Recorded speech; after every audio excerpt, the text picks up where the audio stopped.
da sam pisac, snimao zapis u Sarajevu, svjetski dan knjige, odnosno čeo se noć knjige, kako god bilo, noć se veže za čitanje, ali veže se i dan za mene, naročito jutro, sada je jutro. Književnost je najveći izum ljudskog roda, možda najbolje što je čovjek smislio.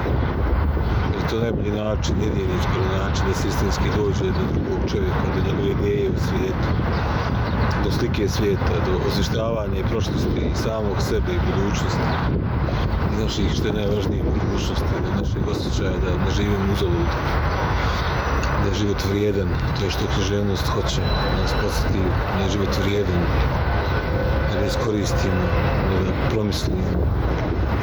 Malo je knjiga koje to pomažu, one su u svojoj formi najčešće čista književnost. Onda se svak trpa da piše, da govori, da čita, to je rijetkost, da neka knjiga valja. Mislim da je svaki čovjek na svijetu čitao dan i noć, da mu s prave strane u pravom trenutku dođe pravi savjet da čita. Zato ovakve dane, ovakve noći treba iskoristiti za to osvještavanje o valjanosti, vrijednosti, ljepote čitanja preko drugih ljudi koji su već čitali.